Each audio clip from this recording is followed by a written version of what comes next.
In old age, don't let these 5 worthless things bother you. My friends, when you reach this stage of life, something becomes very clear. Time is no longer something you assume you have an endless supply of. You begin to understand that every morning is a gift, every conversation matters a little more, and every peaceful day becomes more precious than any possession you spent decades chasing. I am well into my later years now, and if there is one thing life has taught me, it is that happiness is rarely stolen by major tragedies.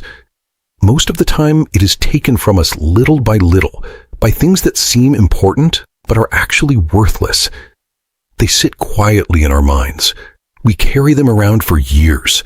We feed them with our attention. We protect them as if they are valuable. Yet all they do is drain our peace. Over the years, I have watched friends grow old. I have watched neighbors retire. I have seen people enter their 70s and 80s with enough money, enough family, enough comfort to live well, yet they remained restless inside. At first, I thought perhaps their circumstances were the problem. But after enough conversations, enough hospital visits, enough afternoons sitting together on park benches talking about life, I realized something different. Again and again, the same patterns appeared. The same invisible burdens kept showing up. Today, I want to share 5 of them with you. Not because I have mastered them perfectly, but because I have struggled with every single one myself. The first worthless thing that steals happiness in old age is the belief that happiness is somewhere else. I know that sounds strange because many of us have lived this way for decades. We spend our younger years saying, "When I get married, then I'll be happy." Then marriage comes, and we say, "When we buy a home, then life will feel complete." Later, it becomes, "When the children are grown." Then, "When I retire." Then, "When my finances improve." Then, "When my health gets better." The destination keeps moving. I remember sitting with an old friend years ago. He had recently retired after working more than 40 years. During his entire career, retirement had been the prize at the end of the road. He talked about it constantly. He imagined peaceful mornings, freedom from stress, endless satisfaction. Then retirement arrived. 6 months later, he confessed something surprising. He wasn't unhappy exactly, but he wasn't fulfilled either. The magical feeling he expected never appeared. The reason was simple. He had spent so many years treating happiness as a future event that he never learned how to experience it in the present. Many older people fall into this trap without realizing it. They keep waiting for one more improvement before allowing themselves to be content. One more solution, one more change, one more condition. But life doesn't work that way. When I was younger, I thought happiness was something I would eventually arrive at, like reaching a destination on a map. Now, after many decades, I see it differently. Happiness is not a destination. It is a way of paying attention. It is the ability to notice what is already here. A warm cup of coffee, a phone call from a grandchild, the sunlight entering through a window, a body that may ache a little, but still carries you through another day. These things sound ordinary, because they are ordinary, yet much of life is made of ordinary moments. One day you realize that the future you spent years waiting for has become the present you are living in. And if you cannot appreciate it now, you probably would not have appreciated it then either. That realization changed me. I stopped asking myself what was missing. I started asking what was already present. The difference was remarkable. Peace began appearing in places where I had never noticed it before. Now, let us move to the second worthless thing that steals happiness. The second worthless thing is comparison. This one is especially dangerous because it often disguises itself as fairness. You see someone whose children call more often than yours. You see someone who appears healthier, someone who has more savings, someone whose retirement seems easier, someone who receives more attention, more praise, more affection. And before you realize what is happening, you begin measuring your life against theirs. I have seen this happen among people in their 70s, 80s, and even 90s. Age does not automatically free us from comparison. In some cases, it makes it worse. Years ago, I knew two brothers. One had achieved considerable financial success. The other had lived a simpler life. Every family gathering became painful because the second brother could not stop comparing himself. He measured every accomplishment, every purchase, every compliment. The tragedy was that he actually had a beautiful life. He had a loving wife, good health, children who respected him, friends who enjoyed his company. Yet he could not enjoy any of it because he was constantly looking sideways instead of forward. Comparison is a strange habit. It convinces us that someone else's blessings somehow diminish our own, but they do not. Another person's success does not erase your success. Another person's happiness does not cancel your happiness. Another person's good fortune does not make your life less meaningful. When you compare, you stop seeing your own journey clearly. You become distracted by a race that was never yours to run. I learned this lesson the hard way. There was a period in my life when I looked at people who seemed to age better than I was aging. They walked faster, they traveled more, they appeared stronger and more energetic. For a while, I felt frustrated. Why was their path easier than mine? Then, one afternoon, a simple thought entered my mind. I was comparing my private struggles to their public appearance. I had no idea what challenges they carried behind closed doors. I did not know their fears, their regrets, their sleepless nights, their family worries, or their health concerns. I was comparing reality to an illusion. Many of us do this every day. We compare our behind-the-scenes life to someone else's highlight reel. And when we do, we guarantee our own dissatisfaction. The truth is that every human being carries a burden. Every family has a hidden story. Every smiling face has known sorrow. Once you truly understand that, comparison begins to lose its power. You stop asking, why do they have more than me? You start asking, how can I appreciate what I already have?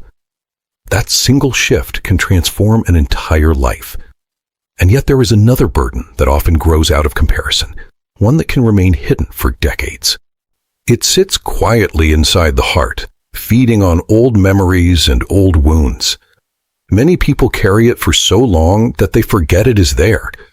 They think they are protecting themselves, when in reality, they are carrying a weight that grows heavier every year. This brings me to the third worthless thing that steals happiness in old age.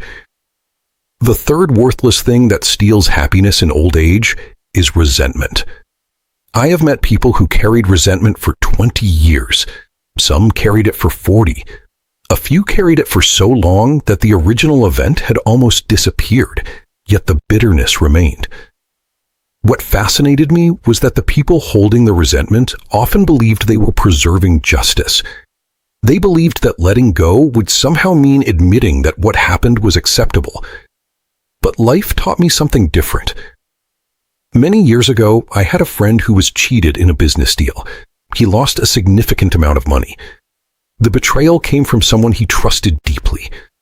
What happened to him was genuinely unfair. Nobody could deny that. Yet what surprised me was what happened afterward. The financial loss hurt him for a few years. The resentment hurt him for the next 20. Every conversation eventually returned to that betrayal. Every gathering somehow brought up the same story. Every new disappointment reopened the old wound. Meanwhile, the man who had wronged him moved away, built a different life, and probably spent very little time thinking about the incident at all. One day, my friend admitted something that stayed with me. He said, "I think I've spent more years suffering from remembering it than I suffered from the event itself." That sentence contains a profound truth. The injury may happen once. The memory can happen thousands of times. When resentment lives inside us, we keep reopening the door and inviting our suffering back in. We replay old conversations. We rehearse arguments that ended decades ago. We imagine what we should have said. We imagine how things should have turned out, and every replay costs us peace. Now, I am not suggesting that people should excuse harmful behavior. I am not suggesting that injustice does not matter. Life is full of disappointments, betrayals, broken promises, and unfair treatment. Most of us have experienced them. But there is a difference between remembering a lesson and carrying a burden. The lesson protects you. The burden exhausts you.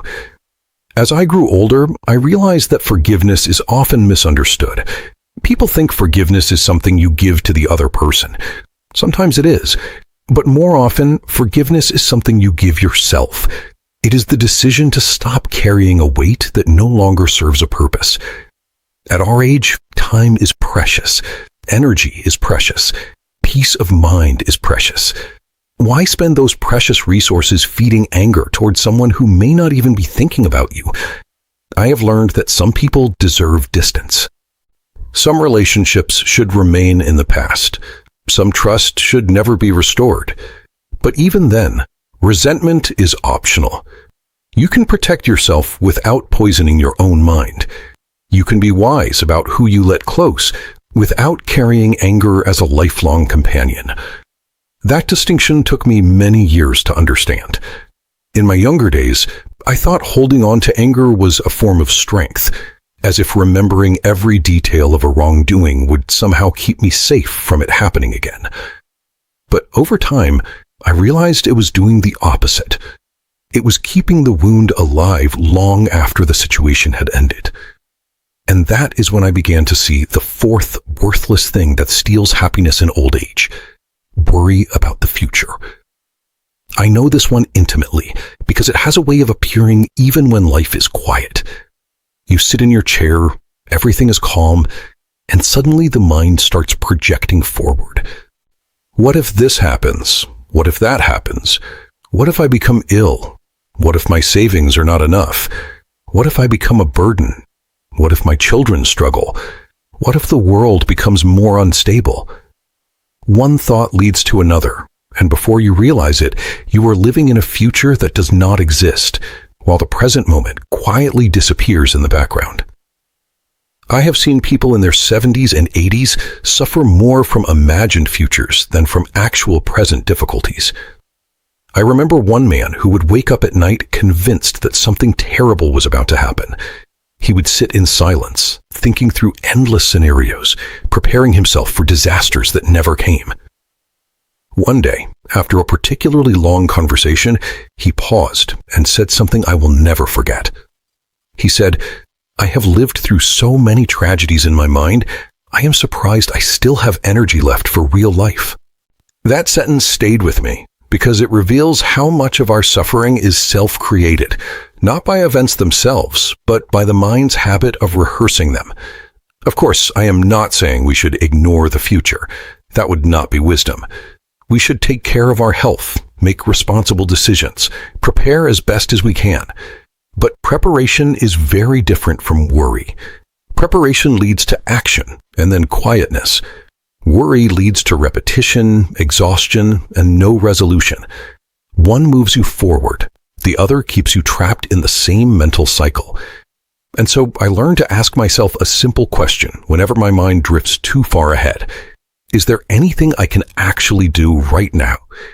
If the answer is no, then I gently return to what is real in front of me. The sound in the room, the feeling of breathing, the simple fact that at this moment, nothing is actually happening except life itself, unfolding quietly. And this brings me, finally, to the fifth worthless thing that steals happiness in old age: regret about the past. This one often arrives softly, without warning, usually in quiet moments when there is nothing else competing for attention. It begins as a memory, then slowly turns into a conversation with oneself, a replaying of old decisions, old mistakes, old words that can never be taken back. I have known people who lived more inside their regrets than inside their present lives. They could sit in a beautiful garden, surrounded by peace, and yet be somewhere else entirely, revisiting something that happened decades ago, as if it were still unfolding. I understand this because I have done it myself. There were times in my life when I believed that if I revisited a mistake often enough, I might somehow arrive at a different ending. But the ending never changed. Only my suffering repeated. And slowly, I came to see something very simple but very important. The past is not a place you can return to. It is only a memory that appears in the present. And every time you relive it with regret, you are not changing it. You are only reopening it inside your own mind. There is a difference, I have learned, between reflection and regret. Reflection helps you grow. It allows you to see clearly, to understand, to adjust your path moving forward. Regret, however, does not look forward. It circles endlessly around what cannot be changed. It keeps you emotionally tied to something that no longer exists. And over time, that attachment becomes a quiet form of suffering that many people carry without even realizing it. So I began practicing something simple. When an old regret arises, I acknowledge it without fighting it. And then I remind myself that the moment it belongs to is already complete. Whatever happened has already finished its course. What remains is only how I choose to live now. And in that realization, there is a small but powerful freedom. The freedom to stop punishing myself for being human, for making decisions with limited understanding, for living a life that was always unfolding one uncertain step at a time. And so when I look back across these 5 burdens, this belief that happiness is somewhere else, the habit of comparison, the weight of resentment, the anxiety about the future, and the pull of regret, I see a pattern. None of them are real in the way we think they are. They are mental constructions that we repeatedly return to, as if revisiting them will somehow give us control or resolution. But in truth, they only take us away from the one place where life is actually happening, which is here and now. As I share this with you, I want to end with something simple. Not advice, not instruction, just a reflection from someone who has lived long enough to see what matters and what fades. Peace does not come from perfect circumstances. It comes from a quieter mind, a mind that is no longer constantly chasing, comparing, replaying, or fearing, a mind that can rest in what is already present. Thank you for listening to me today. I am grateful for your time, and I hope these words stay with you in a gentle way as you continue your day. Take care of yourself, and I wish you peace in the days ahead. Goodbye for now, and thank you for listening.